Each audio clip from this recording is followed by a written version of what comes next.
अवधूत चिंतन श्री गुरुदेव दत्त श्री स्वामी समर्थ. मी मंदाकिनी पाटील.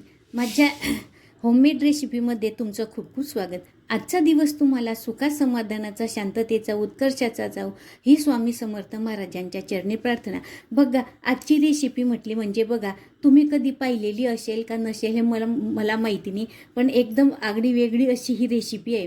तर ती रेसिपी म्हणजे काय, तर उपवासासाठी कच्चे केळे आणि साबुदाणा यापासून बनवलेल्या अशा ह्या कुरड्या. बघा, इतक्या छान होतात ना ह्या. डायबिटीज ज्यांना आहे त्या डायबिटीसवाल्यांना बटाट्यापासून बनवलेले पदार्थ वर्ज्य असतात, तर त्यांच्यासाठी एक प्रकारे वरदानच आहे. अशा ह्या कुरड्या आपण कशा बनवल्या, त्यासाठी काय काय साहित्य वापरलं ते अगदी सोप्या सरळ भाषेमध्ये मी तुम्हाला या व्हिडिओमध्ये सांगितलेलं आहे. चला तर वेळ न दवडता आपण रेसिपीला सुरुवात करू. त्या तुम्हाला मी ह्या कुरड्या तळून दाखवते.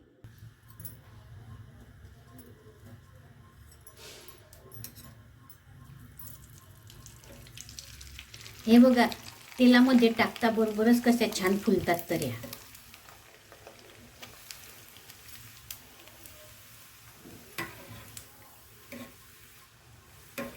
आपण साबुदाणाच्या बटाट्याच्या कुरड्या तर नेहमीच करतो, पण बघा ह्या अशा आगळ्या वेगळ्या कुरड्या इतक्या छान उपवासाला. ज्यांना डायबिटीस आहे त्यांना तर खूपच छान या कुरड्या. खाताना पण तोंडात टाकताच बरोबर विरघळणाऱ्या अशा ह्या कुरड्या आहे. आणि करायला पण एकदम सोप्या, घरातल्या साहित्यामध्ये ह्या कुरड्या होतात.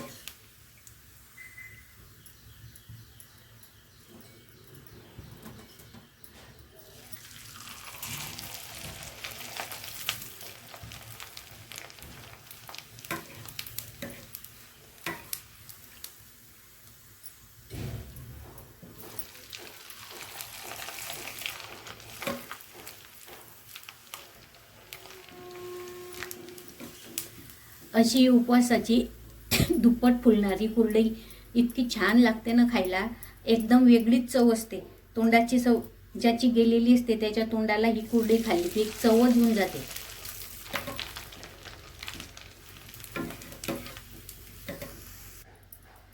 बघा, अशा ह्या तळल्यानंतर अशा ह्या सुंदर खुसखुशीत होटाने चावून घ्या, तोंडात टाकताच विघळणाऱ्या अशा ह्या कुरडया तयार होतात.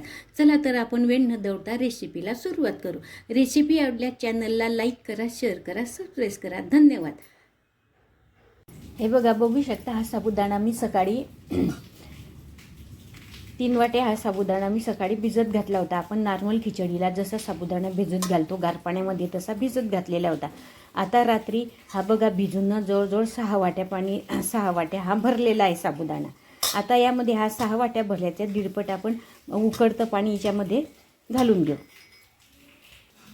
हे बघा, हे उकळतं पाणी आहे ना, हे आपण या साबुदाण्यामध्ये घालायचं असं.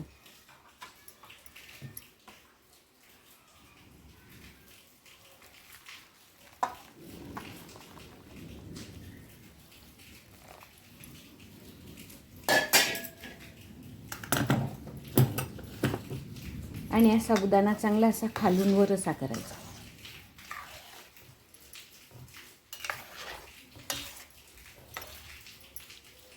आणि असा गरम गरम साबुदाण्यावर झाकण ठेवून द्यायचं. हे बघा, असं झाकण ठेवायचं आणि रात्रभर असा झाकून ठेवायचा, म्हणजे हा छान मस्त फुलून येतो साबुदाणा.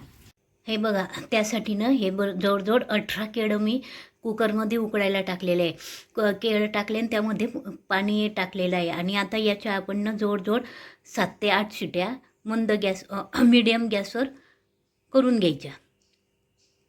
बघा, आता गॅसवर कुकर ठेवलं. पहिली शिट्टीनं मोठ्या गॅसवर फुल गॅसवर करून घ्यायची. पहिली शिट्टी झाल्यानंतर नंतरच्या शिट्ट्यानं गॅस मीडियम करायचा आणि मग नंतर तशा ह्या 6 ते 7 शिट्ट्या होऊन द्यायच्या, म्हणजे केळं छान वाफवले जातात. त्यासाठी हा साबुदाणा आपण बघा रात्री गरम पाणी टाकून उकळतं पाणी टाकून शिजवून घेतले असावं. हा असा एकत्र करून घ्यायचा चांगला मिक्स, म्हणजे याचा चिक छान तयार होतो. काय करायचं, एका खाली पातेलं ठेवायचं, त्यावरही पुरणाची गाळणी ठेवायची आणि यावर साबुदाणा असा थोडा टाकायचा.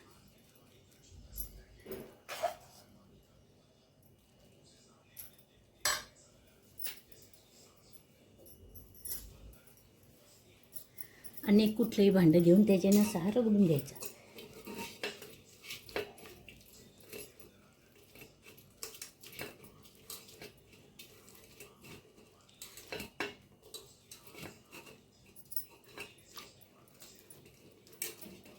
असा संपूर्ण साबुदाणा रगडून घ्यायचा.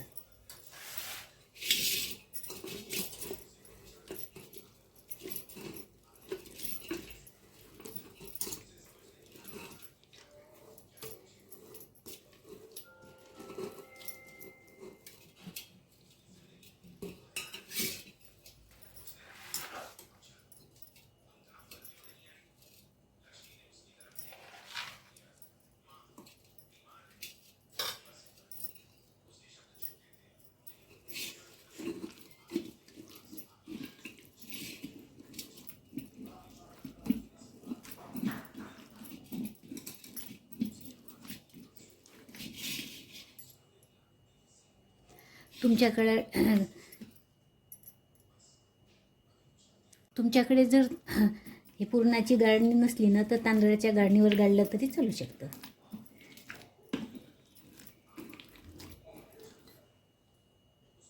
हे बघा, बघू शकता असं एकदम गव्हाच्या चिकासारखा असा छान साबुदाण्याचा चिक पडतो. असा साबुदाण्याचा चिक करून घ्यायचा आधी. तो साबुदाण्याचा चिक केल्यानंतर ही केळं असतात ना, ही आपण कुकरला उकडायला टाकली होती ती अशी काढून घ्यायची. असे ही छान उकडले गेलेले. उकडल्यानंतर याची ही साल असते ना, ही साल अशी काढून घ्यायची. हे बघा, अशी ही प्रत्येक केळीची ही साल काढून घ्यायची.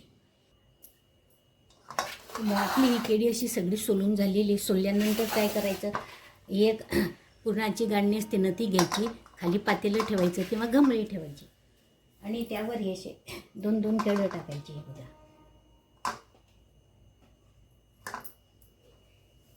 आणि याने असे रगडून घ्यायचे.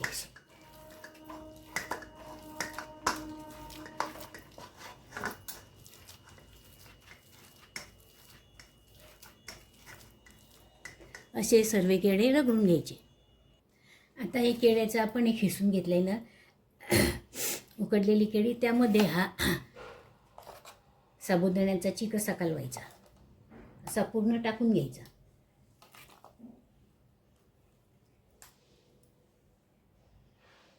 टाकल्यानंतर यामध्ये आपले कच्चे जिऱ्याची पावडर असते ना ती टाकायची, थोडी 2 चमचे. 2 चमचे तिखट टाकायचं आणि 2 चमचे मीठ टाकायचं. मीठ हे आपल्या चवीनुसार टाकायचं, तिखट पण तुमच्या चवीनुसार टाकायचं. आणि असंही मिक्स करून घ्यायचं सर्व गोळा.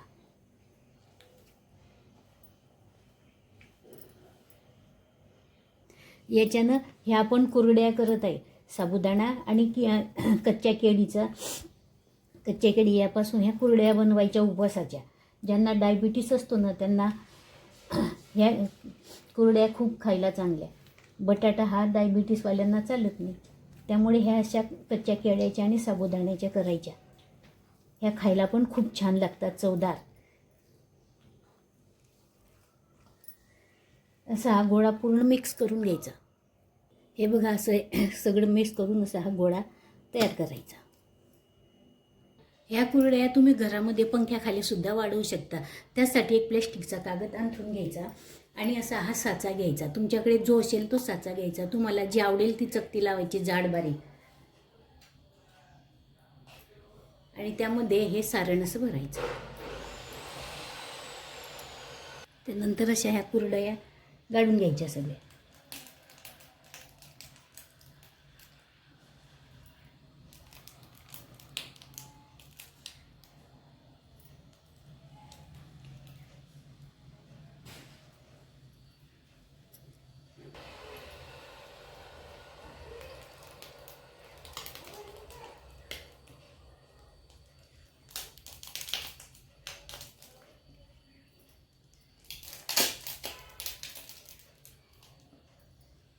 अशा सर्व कुरड्या गाळून घ्यायच्या. आपल्या अशा ह्या सर्व कुरड्या गाळून झालेल्या आहे. किती छान आल्या ह्या कुरड्या बघा. कच्चे केळे आणि साबुदाणा यापासून तयार केलेल्या उपवासाच्या या कुरडया.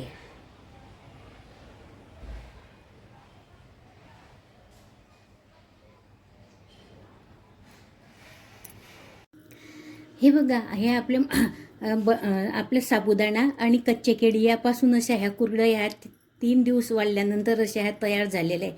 बघा किती सुंदर आणि छान झाले. तळल्यानंतर तर ह्या एकदम अगदी क्रिस्पी आणि तेव्हाच्या होटाने चावता येतील अशा खुसखुशीत, होटाने सुद्धा खाता येतील अशा ह्या छान एकदम मऊ खुसखुशीत अशा ह्या आपल्या उपवासाच्या साबुदाणा आणि कच्च्या केळीपासून ह्या कुरडया तयार झालेल्या आहे. तुम्ही बघू शकता किती छान आहे. तर बघा, तुम्हाला माझी ही कच्च्या केळ्यापासून आणि साबुदाण्यापासून बनवलेल्या उपवासाच्या कुरड्याची रेसिपी आवडल्यास माझ्या चॅनलवर तुम्ही नवीन असल्यास माझ्या चॅनलला शेअर करा, सबस्क्राईब करा आणि शेजारचं बेल आयकनचं बटन दाबा, म्हणजे मी असेच नवीन व्हिडिओ अपलोड केले म्हणजे सर्वात आधी तुम्हाला दिसतील. भेटू आपण अशाच नवीन रेसिपीमध्ये. स्वस्त खा आणि मस्त राहा. धन्यवाद.